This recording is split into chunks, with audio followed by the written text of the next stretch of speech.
I don't think that affairs are the end of the world. I think we've all I used to say like, oh, if someone cheated on me, I would break up with them. No, I don't know what would happen. To be honest, you guys, I think that in a lot of relationships, couples come back from it. It actually can make them stronger. You're listening to Sex with Emily. I'm Dr. Emily, and I'm here to help you prioritize your pleasure and liberate the conversation around sex. Infidelity. It's one of the most painful emotional experiences out there, but once the pain heals, it can also create enormous opportunities for growth and self-reflection. In this episode, I'll unpack infidelity and all the ways it can play out.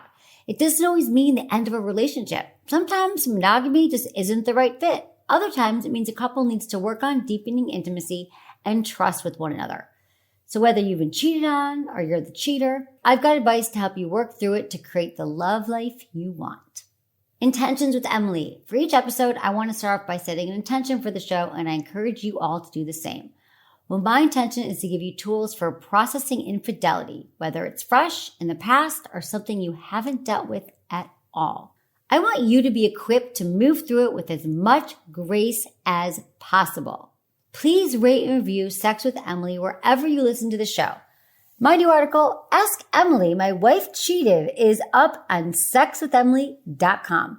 Check out my YouTube channel, social media, and TikTok. It's all at Sex with Emily for more sex tips and advice. If you want to ask me questions, leave me your questions or message me at sexwithemily.com/assemily or call my hotline 559-TALK-SEX or 559-825-5739. Just include your name, your age, where you live, and how you listen to the show. And it's totally cool to change your name or choose to remain anonymous. Today's episode is presented by Vush, the sexual wellness brand all about making sex toys more inclusive. But stick around to the end of this episode to hear how you can save on Vush products this Black Friday and Cyber Monday.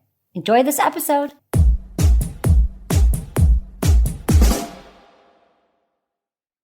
By now, you've probably heard my Magic Wand story. It's a brand that's been part of my personal journey for more than 20 years. But no matter how many times I sing Magic Wand's praises, I'll never be able to fully capture the story of this incredible brand. Well, now journalist and author Kate Sloan just completed a limited audio series documenting the history and impact that Magic Wand has created over the last 56 years. It's called Making Magic, and the series chronicles Magic Wand's incredible brand story through interviews with nearly 40 experts, performers, business owners, educators, and fans.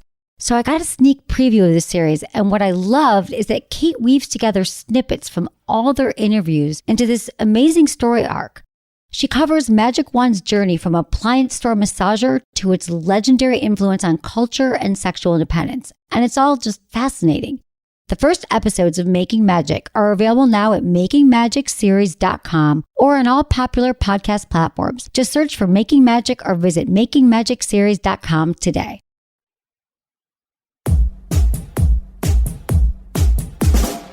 Before we get started, I just want to remind you all that this is a best of episode that may include outdated language, like references to gender. I started using the terms penis owner and vulva owner in around 2020 in order to be more inclusive of all gender identities and expressions. We're always learning and growing here at Sex with Emily and can only continue to do so with your continued feedback. So thank you. Monogamy, not what you think. So, normal monogamy, what does that mean? So we are taught pretty much the only option we have here in America, when I think about it, and in many other countries, is that we sign up for monogamy because that's really our only option. We say we're going to be monogamous and we're going to live happily ever after. But the truth is, a lot of us blindly sign up for monogamy and we don't really think what that means because we make assumptions. Well, I'm sure my partner agrees that being monogamous means we're not going to sleep with anyone else. We're not going to have emotional affairs. We're not going to do anything that's going to hurt each other, even, kissing somebody else or whatever it is. Our partner will not do that. But the irony is that so many monogamous couples have never even talked about this. They've never said, are we on the same page with what monogamy means? We don't negotiate. We don't talk about it. Just saying we're going to be loyal isn't enough. Some other ways to drill down is just to talk about the specifics. Now, one partner might think that looking at pornography is cheating. One partner would think masturbating is betrayal. And others think, well, if you're sexting or having cyber sex without ever meeting another person might also be cheating. I hear from a lot of you who are concerned about your partner's, masturbation habits. You're like, why do they masturbate? They said they weren't going to. So these are all kind of fall under the what does monogamy mean to you umbrella.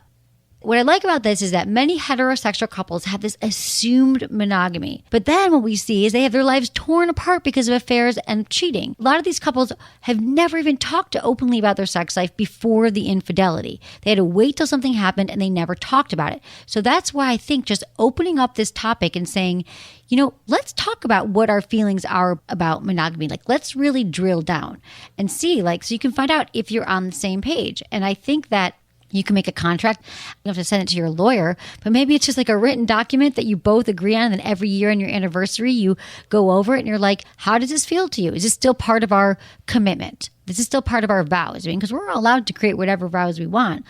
Couples can understand that just being married or in a relationship is enough to ensure monogamy, because we see this all the time with cheating and affairs. So if you guys can kind of drill down and talk about this stuff, I think it could really make a big difference.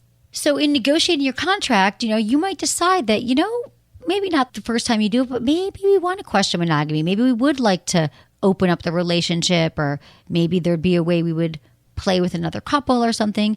And so I think when you do that, then you actually have your rules and you have the agreement.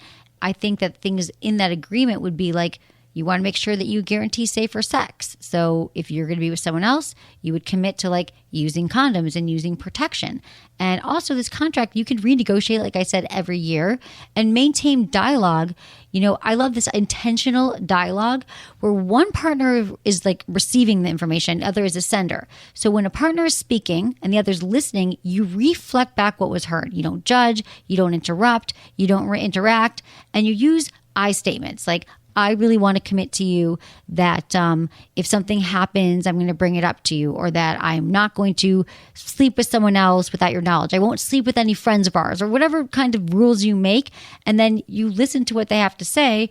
It's really a respectful form of communication where you can even repeat back what they're saying and write it down so you know that you're both on the same page.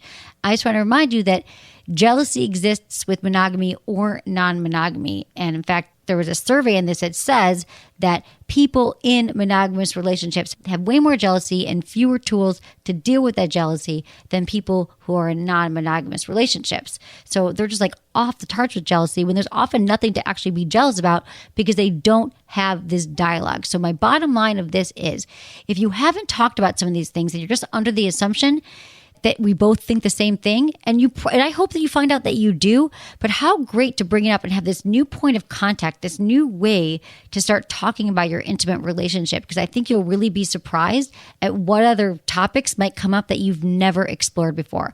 I think whether you're in a long-term relationship or a shorter-term relationship, and I think it's helpful in both cases. In a long-term relationship, things might have changed or you're making assumptions, and in a new one, what better way to find out if you guys both actually think about monogamy in the same way. So I like the idea of having contracts. I like the idea of just starting any kind of sex conversation with your partner, because that will continue into your relationship and really fuel the sexual health of your entire relationship. And then finally, things you know about women and sex that are wrong. I always love some good sex myths, and here's some more. I think they lay out some really good ones. So Wednesday Martin, she wrote a new book, Untrue: Why Nearly Everything We Believe About Women, Lust, and Infidelity is Wrong, and How New Science Can Set Us Free. Martin deconstructs the basic building blocks of everything we've ever learned about sex, from the idea that men have higher sex drives than women and the belief that men are more likely to cheat. We've essentially inherited this cultural script. We've been told this. We've been taught that men are more sexual. They have stronger libidos. Monogamy is much harder for men. Men want the novelty and men are more visual. They crave all this exciting sexual experiences. After this study, came out, and it is science, they find out that this narrative that we all believe to be true has fallen apart, and it's really no longer the case. When I first started this, I remember one of the first things that blew my mind was that I assumed that women were always the ones who are more frigid, to use a lack of a better word right now, that women were like, oh no, I have a headache tonight, dear. This is what we always saw. We saw this in movies and television. And the guys were like, oh God, she's always got a headache. Men want more sex. I truly believed it. And now I've, come to find out it's not true. But this is just one of those areas where that's actually science here backing us up. So another interesting point from this, female infidelity might be on the rise. So we said researchers have believed that men are more likely to cheat than women, but this is based on some old study they did with friggin' fruit flies. They did male flies versus female fruit flies, and they decided that men are more likely to cheat. Guess what? That one really didn't hold any water. But what they found out now was that married women in 2010 were 40% more likely to cheat than they were in 1990. Perhaps we've even evolved to be promiscuous. There's been a lot of evolutionary biology, a lot of books have talked about the fact that it might be beneficial for women to be promiscuous. I'm not encouraging it. I'm just saying this is why this is probably true, because just getting more variety of sperm, like we're kind of hedging our bets against males, they can be infertile. Men might be the one holding up the pregnancies as well. Now, this is stuff that's been written about for decades, but the truth is we might just have evolved. Women might be just as promiscuous, if not more than men. And another point here is long-term relationships may be tougher for women than they are for men. Here's another one of those things. We always believe, and I do think this is a cultural norm, that men are kind of just struggling through it. They want to have way more sexual partners than women. But this is a pretty interesting fact here that men will be pretty happy in a long-term relationship if they're having sex regularly with their partner. But women, in the aggregate, are more likely to report sexual dissatisfaction and relationship dissatisfaction, even if they're having sex with their long-term partners. So this distinction is important. So it's saying basically men are good in relationships long-term if they're having regular sex. Women, even if they're having that regular sex, they still might not be happy in the relationship. I love laying out debunking some myths so we can all have a better understanding of how we all work and how we can all work better together to have more mind-blowing sex. Okay, now I'm going to take some of your questions about infidelity. This first one is from Bill in his 60s from Pennsylvania. He's in a situation where he's the cheater. Hey, Emily. Hey. Nice talking to you. You too. What's going on, Bill? My situation, I got into a situation where I wandered, and now the person that I wandered with wants to take it further. First, it was just sex with a friend with benefits. Now she wants me to leave my wife and move in with her. All right, Bill. So what do you want? I don't want to do that. Okay. Why do you think you cheated? It was a situation where, I don't know, I was just, it was offered and I took up on it. Okay, but how long have you been with your wife? 40-some years. Okay. Yeah, that's a long time to be with one person. How are things with your wife right now? Well, that's the problem. She's dropped off sexually, and I haven't. Right. And you guys have talked about it, and you've tried to bring your sex life back to life? And she's, not interested. Right. See, this is what happens in relationships when, both parties are not participating in the health of their sex life. But Bill, I mean, are you asking me, because I understand you're saying this woman wants you to leave your wife for her after you've had sex with her once, but I mean, I don't think that's a good idea. Do you? No, this has been going on for 6 months. Oh, you've been cheating on her. Okay, I thought you said you just happened. So 6 months. So obviously 40 years, you're with one person. This is very, very exciting to be having sex with someone else. It's going to feel you're going to have all those chemicals flying, the feel-good hormones, all those things. However, that can easily be intoxicating, but it's not necessarily, I think, the healthy thing to do unless you're ready to leave your wife. So what's your question? Is your question? Well, how do I get out of this situation without causing because she's threatened to spill the beans. You got to come clean to your wife. Maybe this will be the thing that brings you back together again. If you very carefully talk to your wife and say, you know what, you have to end it, Bill. And you can tell her you already told your wife. See how she goes when you end it with her. But I think either way, you probably should, because it's going to be in your mind. So it's better that you tell her than she tells her. And I think that should not be a reason not to do it. And, our partners are pretty resilient. Relationships can be resilient if you handle this in a way. Now, I don't know your wife, and many times this can go wrong, but I can tell you this, that if you just say, I'm ashamed for this thing that happened. I'm really sorry. I've had this affair, and, I know that it wasn't the right thing to do, and I really hope that we can go to therapy and we can work on our relationship and rebuild the trust and learn how to be intimate again, because it's really important to me to connect sexually. I feel like we're roommates, and you got to do it without blaming or shaming or making her feel bad, and just let her know that you love her and you're very sorry that it's hurt her, and she's going to be shocked. And there's actually really good protocol to kind of go through when this happens. I think you should see it there. I know you have to see a therapist, because when trust is broken in a relationship, it's really hard for couples, nearly impossible for couples to rebuild it on their own. Okay, thank you. You're so welcome, Bill. Let me know how it goes. I'm here for you every night. Here's my take on it, affairs. You guys, it is true that I don't think that affairs are the end of the world. I think we've all I used to say, like, oh, if someone cheated on me, I would break up with them. No, I don't know what would happen. To be honest, you guys, I think that in a lot of relationships, couples come back from it. It actually can make them stronger. They're like, because then you realize that usually the cheating happens if they were still having sex and they've been communicating for 40 years, they've been together and things were healthy, it wouldn't happen. It typically happens in relationships where things have fallen apart. You're not healthy. You're not communicating. You might even be having lots of sex. So it's not always about the sex. It's about a lot of things.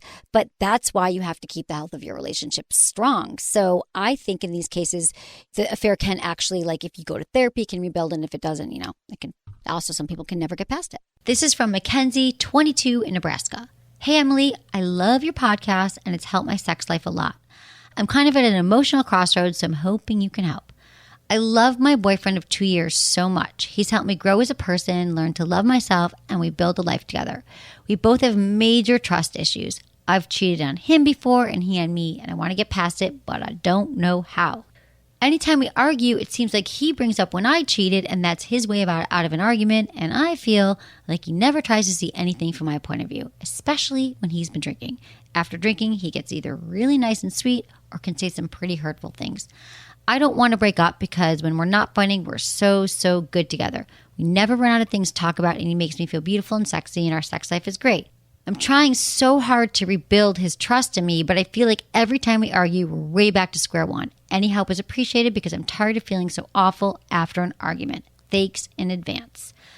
Okay, Mackenzie, trust is one of the hardest things, if not the hardest thing, to rebuild in a relationship, because it's a basic tenet too. I mean, we talk about trust being one of the building blocks of a healthy relationship. If you truly know you can trust your partner, when that is shattered, it doesn't just grow back over time. There's all these unsolved issues. So you can't move forward.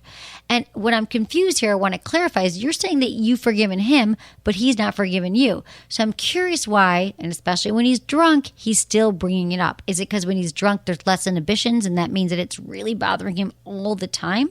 Because I don't think it's fair at all for him to keep throwing this infidelity into your face, because you did decide to agree to each other, and he's holding on to it. Plus, he cheated on you. So it's a tit for tat. Also, the drinking habits. I'm telling you, I know the way you laid that out, this seems kind of normal. It seems like this is what you've learned to accept. We often sort of normalize patterns in our partners because we love them and we want it to feel okay. And so I'm just telling you, after reading this, I had a red flag go up about his drinking, because it can be really disconcerting and definitely not relaxing at all to be with someone who you never know who's going to show up after they've been drinking. Is it the guy who's going to be attacking you for your past indiscretions, or is he going to be all loving and sweet? So anybody whose personality changes like that when they drink, just put a note in that and have you to pay attention to it and see if that's something that also needs to be addressed. I know it's easier to hold on to like the good things, and you love him and he makes you feel beautiful and sexy, and all those things, I think are hugely, hugely important.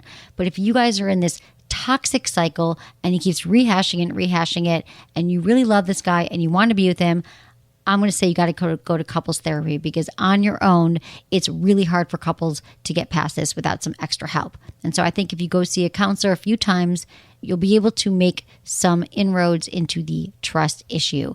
And once you do that, you'll be able to look at the other things in your relationship much clearer and see what else comes up for you, or if it's just still smooth sailing after that. So let me know how it goes. Thanks, Mackenzie. Let's talk to John, 54, New York. He wants to talk about infidelity. Hey, John. Thanks for calling. Hi, how are you? Great. How are you tonight? Really doing well. Thank you. My situation is kind of, I don't know how to explain it really. It's my wife and I have been married for 26 years. We have 3 kids, 2 of which are special needs. And my wife had an affair with our next door neighbors across the street, who we were very, very close friends with, did everything together, spent a lot of time together, and she had an affair with my friend, or the woman's husband, across the street, and it went on for a while. And we had confronted them. The wife and I had confronted them, and they denied it. And then 2 years later, we finally confirmed that it happened. And obviously she had denied it, and I thought we were in a very good relationship. Sexually we were pretty active, and there wasn't any hesitancy in terms of our sex life. But she then started to have affairs with other people as well, two of which were women. One was another neighbor, and the woman's husband was involved with watching them. And the only way I came across it was finding pictures that she was saving and then sending to this other husband next door. And it was kind of like this really weird cycle of what was going on. And I had really followed what was going on. I documented everything. I took pictures of her phone and had pictures, so I had the proof of it. When I finally confronted her on all of it, she denied it again. And then, all of the stuff that I had, all the notes that I had taken down, and all the things that I kind of harboring inside, I finally opened up and let it all out. And I just haven't really dealt with it real well. It's been a couple of years now. We're still together. Oh, wow. Okay, John, to context here. Okay, so you've been together for a while, and this happened a few years ago, and you're still living together. Is she still cheating? I don't know. I don't think so. The way I used to be able to, find out ways of how, if she was, the way, I used to be able to track her phone and look in her phone and, stuff, whether it was through Facebook or Well, Instagram. John, have you guys gone to therapy? Because here's the thing. Listen, infidelity, and when couples go through this and they break trust, you have to go to therapy to rebuild it. It takes a lot of work. It doesn't come back because time is passing. It doesn't get easier. It gets harder, which sounds like that's where you're at. You've been able to keep busy, keep your nose down, whatever. But this is therapy, and you both have to go and rebuild the trust, or it's not going to work. Yeah, I went myself. She went initially, and we never did go together, but we did go separately. Will she go together? She's not, once, just even like when I confronted her on what was going on, she completely shut down, and we really haven't even talked about a lot of it since it's going on. It's in 2 years? So you found out all this cheating happened 2 years ago. You presented her with all the data. She's like, that didn't really happen, and now you guys are still sharing a bed and going about business as usual? Yeah. How are you doing that, John? Really, that's not easy. It's difficult. I really do it for my family. Yeah. For my kids, and keep some normalcy with them. And it's kind of like Irish guilt. You can live with it forever as long as it doesn't affect anybody else. Yeah, I know that. Well, I think we all have a little bit of guilt. I'm not Irish, but I get it. John, but what I'm saying, I feel like you shouldn't suffer, though. Like, I feel like you are tough and you're being strong here, and maybe some ways you blame yourself. I don't know what you do in your head to make this okay, but I don't want, you should be having a loving, your kids can feel it too. Like, I know this whole staying together for the kids to keep normalcy, but I'm telling you, if mommy and daddy aren't getting along or there's tension, they feel that without you saying a word. So it's not healthy.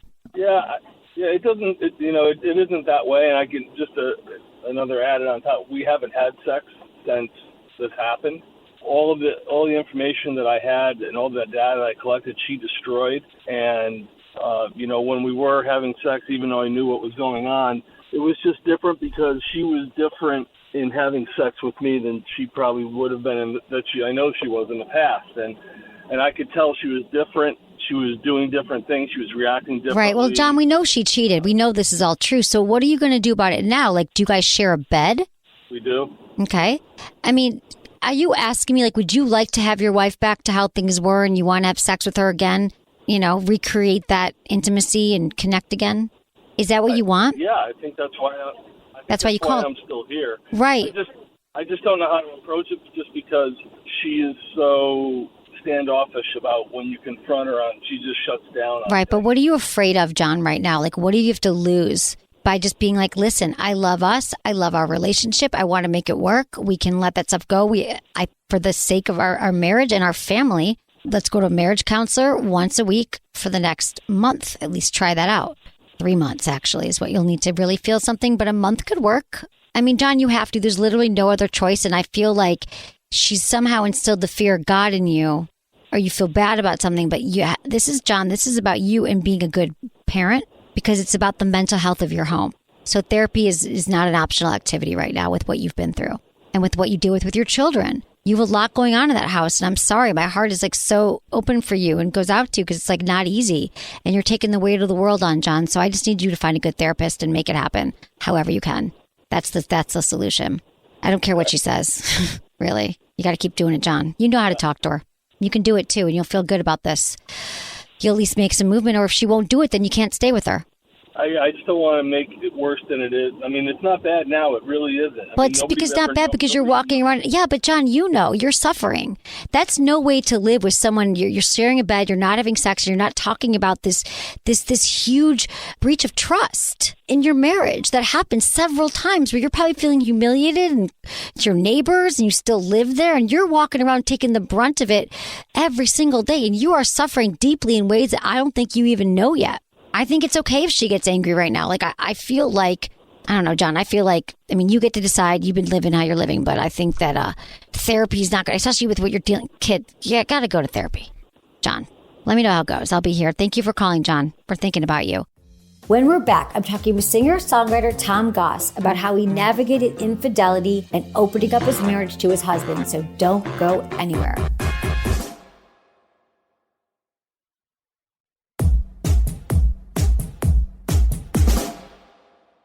Okay, I'm talking with Tom Goss, singer-songwriter who wrote an entire album about traveling with his husband and a new lover. His music touches on his experience being in an open marriage and what he's learned navigating this new type of relationship.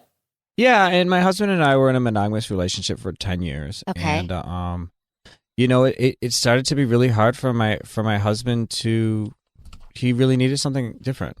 Okay. And it wasn't you know, it's really easy at this point in time, 4 years later, to talk about, oh, yeah, and then we just had this, like, nice conversation, but obviously didn't go that easily. Well, didn't he cheat on you? Yeah. Okay, well, that's what happened, right? Yeah. I mean, it's okay. I'm sorry. You're good, though. No, I'm good. No, sorry. I love how blunt you were about that. No, it was like the weirdest. You said it wasn't working for him, and I'm like, well, I know that he cheated, but the amazing thing is that he cheated, but then you were able to, I'm sure, and that was painful.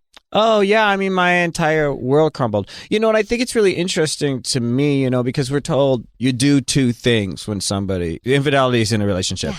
You break up with the person, you say, fuck you, you never talk to them again, you burn all their things, right? We've all seen the movie. Exactly. The second thing you do is you forgive them, you make all sorts of ultimatums, and you put a really tight leash on them, and you resent them for the rest of your life.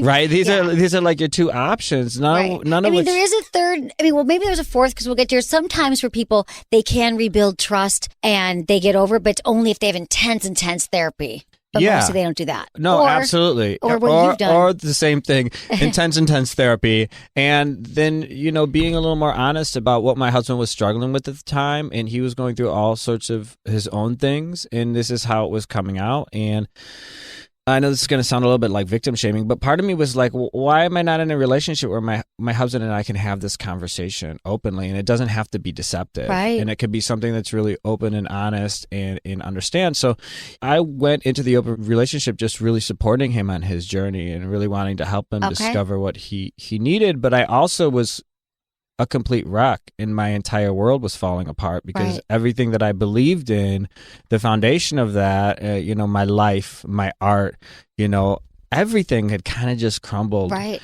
And so I really needed to go on my own journey to figure out what I needed from me, because for me, it was like whatever I needed to support the relationship with my husband. And when that got pulled away, that was left with almost nothing. Well, were you saying initially then, so you found out of this indiscretion, and then you're like, okay, well, I get that he has to open it up, and then you tried to open it up right away, or you just sort of waited? Because people call in all the time, and I think that there's more of an interest now. People are realizing that monogamy isn't for everybody, and that open relationships aren't just for sex addicts or crazy people or people, oh, it's never going to work, because monogamy doesn't work for a lot of people. Yeah. So your journey to that, it wasn't like he had this indiscretion. You're like, sign me up for polyamory or open relationships. Yeah. You had to go through the pain. No. Yeah. And you had to, but then you've learned how to.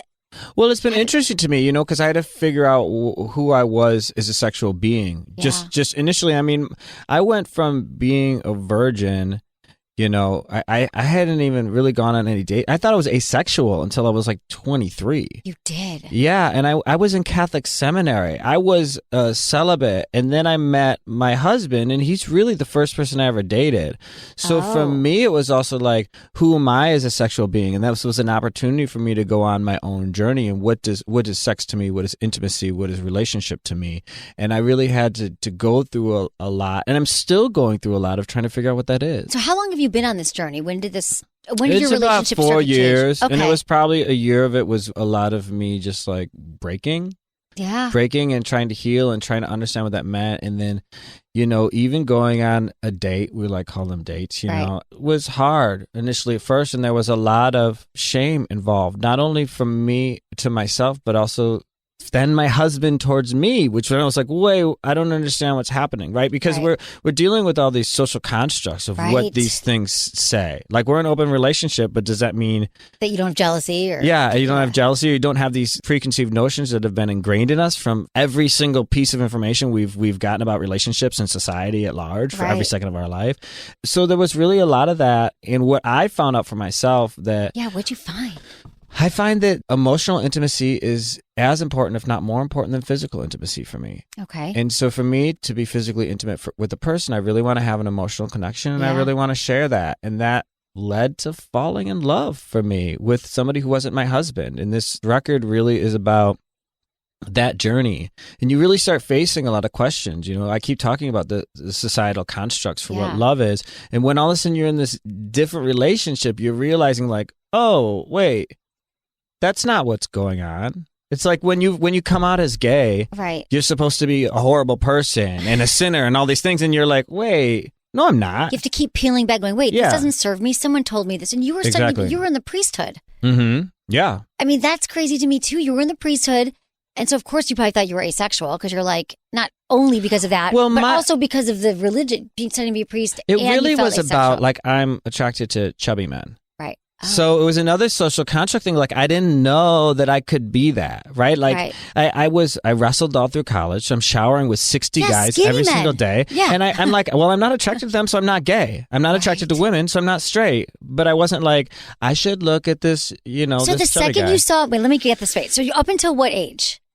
Probably 20, 22, 23. Cool. Probably so then 23. You're 23 and you're walking down the street, and then all of a sudden you see a chubby guy. It wasn't like that. I fell in love. Just like I probably... Because you emotionally connected with Because I someone. emotionally connected, and there was a physical attraction to the chubby guy. And then I was like, oh, like, okay, I'm into your belly. Okay, I'm into like these parts of your body that is supposed to be gross. But for me, I just like, oh, yeah, I want more of that. Right. I love it. And you gave yourself permission, even though society might be like, that's not how most people love or whatever. You figured it out. Exactly. Then you wrote this album because I would think the best time to create art is when you're going through turmoil and figuring out who you are. So the songs were just coming out of you.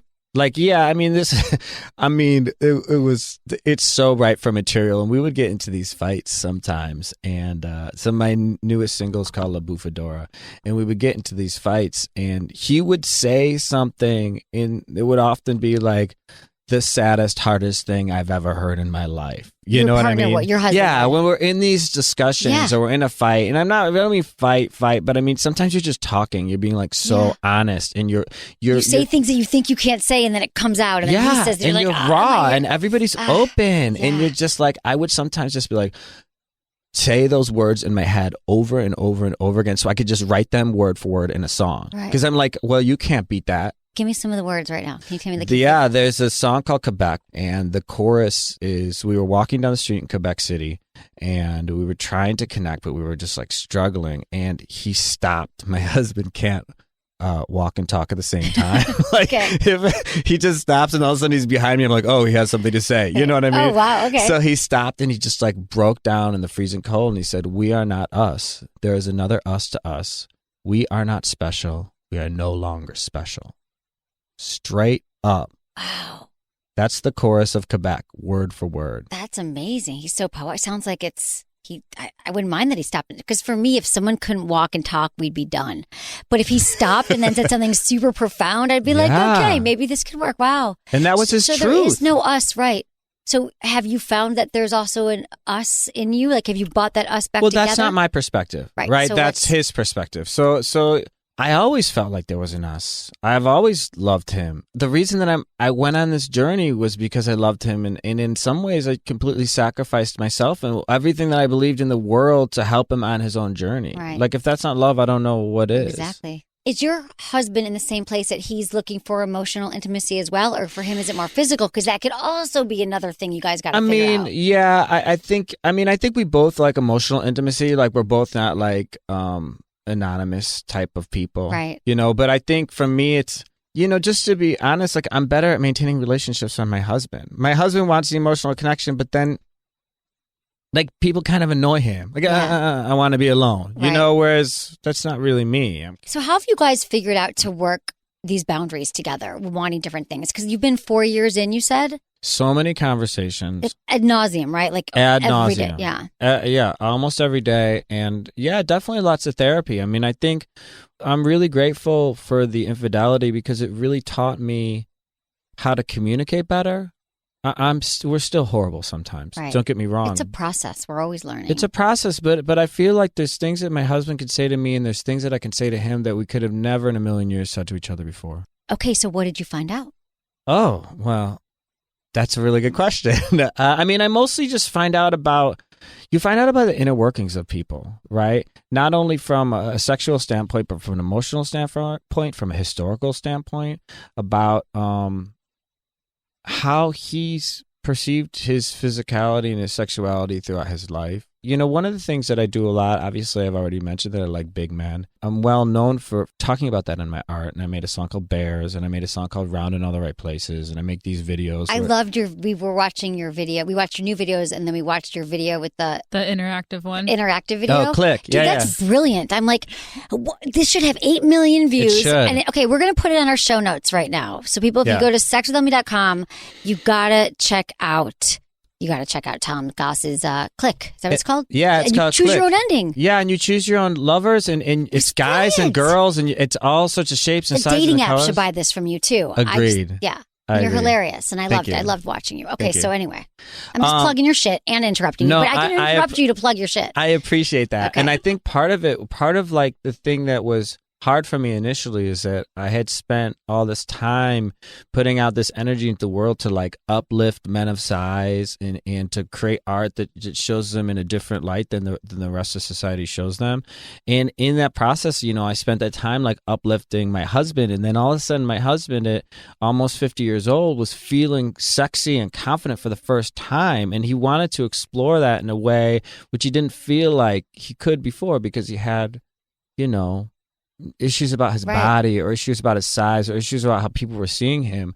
And so it was hard for me because I was like, in a way, like, well, I gave you that confidence and you turned it against me. Right. You know what I mean? Oh, so you, before the incident happened, you were building him up in the relationship, making him feel good, and then he's like unsexy, and then you're like, you had an affair.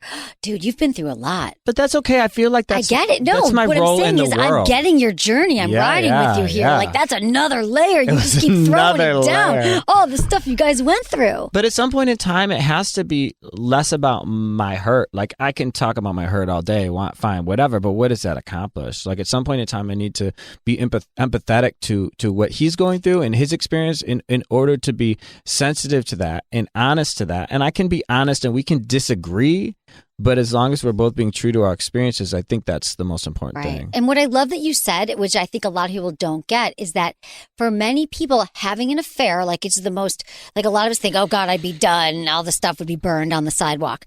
Is that for a lot of couples, it actually can be just what they needed to bring them closer together. It can actually break through to another level that they never experienced if they do the work, they stick with it, they go into therapy. Yeah. So now I'm going to assume that, not saying it's perfect, it's always challenging, but that you guys are closer and more intimate. And in so many ways, we're closer. I'm not going to say that there's not. I don't think it's perfect. Yeah, it's not perfect. And there's things that still sometimes are hard for me. And, which part? About the open part, being open, or which part's hard? Because people are so curious about how you navigate.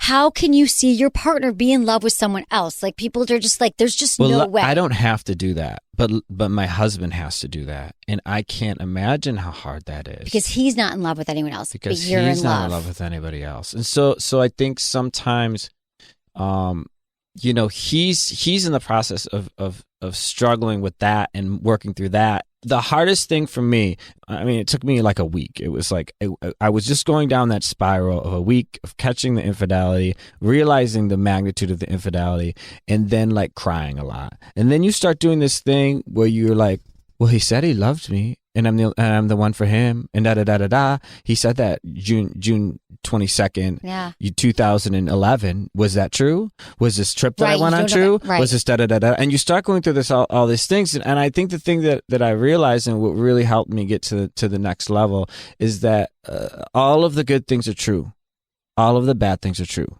Like everything happened. They all can coexist in the same person. And I think that's why I answer questions like this, because I think I see the world that way. Yeah, I don't see myself that way. For me, I'm like, no, you're horrible. Right. You didn't do that math equation right. You know what I mean? Like, who cares? No, dude, I get it. I do that as well. So what I want to say then is that two of you right now, so you're dealing with, he has to deal with you being in love with someone else, but how do you feel about him having sex with others? It changes a lot. It kind of depends. Like I kind of, oftentimes I think it's really fun. And I think it's kind of sexy. And I like the idea of him as like a strong, virile man. You know what I mean? And other men are attracted to him. Yeah. So that can be hot. We're attracted to different things. So we don't really experience these things together. Right. And that saddens me a little bit. Because you don't experience like our physical types are so varied. Okay, so you can't have like threesomes. Perhaps. Yeah. But sometimes we do couple swaps, and that's really so fun, and it's such a wonderful experience, because we're so physically varying people. Right. I know he's not going to listen to this, and thank God. Okay, He's going to be so mad at me for everything that I'm saying. Oh, because but this is your life. You wrote songs. Life. Your song, Tom Goss. Your new album is about this. I'm fine with it. He'll be okay. He loves you. You've been together a long time. But here's the thing: you have an open relationship, but you have boundaries. Can you tell me what some of those boundaries are? I always talk about boundaries on the show, set boundaries, but it would be good to hear some real life examples. Yeah, so for us, the boundaries really were about, obviously it's being safe. Right. We are obviously each other's primary partners, and that means we engage in sex and intimacy in a different level than other people than we do with other people, and so we need to be very careful that we are safe with each other, and that we always understand that we're not harming other people. A lot of it's about honesty and just telling people what we're doing. We don't really engage when we're together. We both travel a lot. Okay. So that kind of makes that piece of it a little easier. That you're traveling? Yeah. Or he's traveling or I'm traveling. But when we're together, we're together. And so I have a lot of, friends that I also am intimate with, and they're also friends with him. And they know when we're together, we're together. Like if somebody crosses that boundary or somebody, then that's like, no, they need to respect my relationship, and they need to respect that my husband is my husband. Right. So and that includes my lover. Yeah. So it mostly happens when you guys are one of you is out of town. Yeah, for sure. That makes sense. Yeah. Because I wouldn't want to be like home and have nothing to do when my partner's out, unless I had planned it ahead of time. Exactly. Although everyone has their own rules, I understand. Everybody has their own rules, and I do think that would be really hard on me if I was having like a particularly hard day, and then Mike was like, "Oh, well, I'm going to go on a date today," and I'm just like, I think that's everyone's nightmare. So I think the fact that you explain that boundary, like it's when you're out of town or when you're not. I mean, some couples might be able to handle it, but it sounds like you guys are doing well. Thank you, Tom. How can everyone find you? TomGossMusic.com or any of the social medias at Tom Goss Music. Okay, thanks for being here. And real quick before we go, I want to tell you a bit more about one of our sponsors, Vush. Vush is a sexual wellness brand just really shaking up the self-pleasure toy industry with their new line of products. They've completely reimagined sex toys to be more inclusive and dispel the idea that introducing toys to the bedroom should be awkward or uncomfortable, which I'm all about. And Vush is running a special Black Friday and Cyber Monday sales all through November, and my listeners can get 60% off their Hero Vibe, Empress 2, and the Big O bundle, which includes the Empress 2, the Myth, and their Intimate Gel. Just use code Emily, BFCM, at checkout at their website, vushstimulation.com, for 60% off. That's code Emily, BFCM, at checkout. That's it for today's episode. See you on Friday. Thanks for listening to Sex with Emily. Be sure to like, subscribe, and give us a review wherever you listen to the podcast, and share this with a friend or partner. You can find me on YouTube, Instagram, Facebook, and Twitter at Sex with Emily. Oh, I've been told I give really good email. So sign up at sexwithemily.com. And while you're there, check out my free guides and articles for more ways to prioritize your pleasure. If you'd like to ask me about your sex life, dating, or relationships, call my hotline, 559-TALK-SEX.